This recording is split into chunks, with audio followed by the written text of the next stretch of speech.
Because if you're willing to do the work, you can have anything. Okay, so this video is about the top 3 mistakes we see our clients doing in their leg training or on leg day. I've been a personal trainer for 3 years. I've gotten about 3,000 hours of personal training. Tyler here has been a trainer for 5-6 years, so that comes out to about 12,000 hours just because he works like a maniac. So what would you say is the number 1 mistake that you see people doing? The first one would be lack of flexibility. A lot of people are really prone to injury just because of the fact they're not flexible.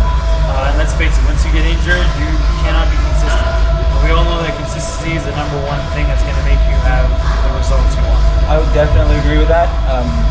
All my clients, first thing when they come in, the first thing I notice is that they're not even flexible enough to get into the proper position to train their legs. So the average person that doesn't train can't even get into a proper squat position or proper deadlift position without compromising their joints or their ligaments. So I would say the number 1 thing is flexibility.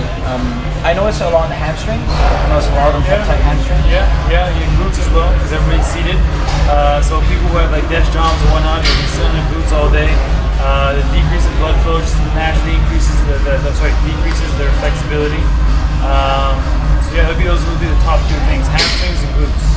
Okay. And so if I was to give 1 piece of advice, you would agree with me that it's flexibility. They should stretch. People should stretch.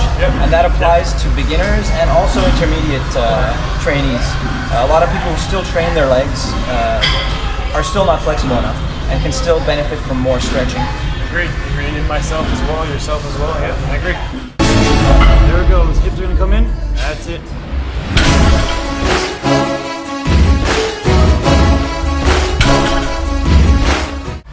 So the second biggest mistake that most people make on their leg day would be the lack of compound movements. I would agree with that. So you often see people neglecting to do squats, deadlifts, lunges. A lot of people stick to exercises like leg curls, leg extensions, and the fact of the matter is you're only going to get so much out of that. It's been proven already scientifically that you need to squat, you need to deadlift, you need to do lunges, compound multi-joint movements if you want to burn fat and build muscle. Definitely, especially if you want to increase your testosterone levels and growth hormone levels, especially for natural lifters, whether you're a power lifter, an Olympic lifter, a bodybuilder, someone who just wants to have the basic aesthetics, gain muscle, lose fat, anything.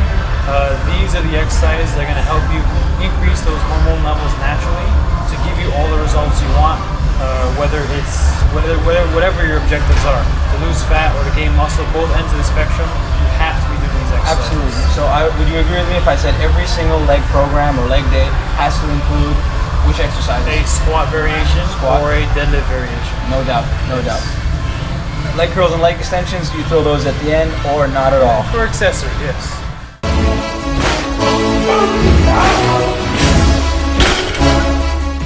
So, the third biggest mistake we see our clients and people at the gym do on their leg day is lack of proper pre-workout and post-workout nutrition. So they're not eating the right things before their workout or after their workout. I mean, you see it all the time, right? Yeah, I see my clients come in sometimes, they're just wired off these pre-workouts, just caffeine in them, no actual nutrients, no actual cellular energy to actually help them lift. That's probably the most common thing I see. People wired off of pre-workouts and caffeine, and it doesn't help you. It makes you think you have energy. It makes you alert. But beyond that, it's not going to help your performance. So. Yeah, then they wonder why they're nauseous, why they feel weak, why they're weaker than last week, why they're not performing anymore. Just a question of poor nutrients, not feeding the body what it actually needs to perform. Yeah, I mean, your body functions on carbs, fats, protein, not on chlorine and caffeine, you know? That's right, exactly. That's the bottom line. So what do you think are the most important things to have right before? A source of simple sugar, things like dextrose, things like honey, juice, even if it doesn't matter. Throw those in your pre-workout shake. A little bit of protein? Yes, definitely, yes, for cellular recovery. So that would be the third biggest mistake that we see. People not preparing adequately for their workout or not eating the right things before or after their workout. Great.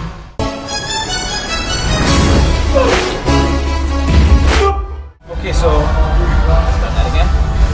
Those are the 3 biggest mistakes that people do on their leg day. If you want to recap them, what were they again? Lack of flexibility or corrective stretching, lack of compound movements such as squatting and deadlifting, and poor pre and post nutrition. If you do those 3 things, if if you apply them to your training, you're guaranteed to see a change in your leg day. It's a universal formula, it's timeless, it applies to bodybuilders, to powerlifters.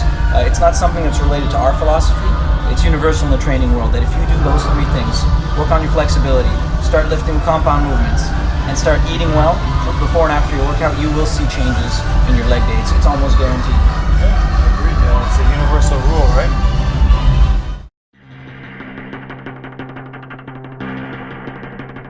Because if you're willing to do the work, you can have anything.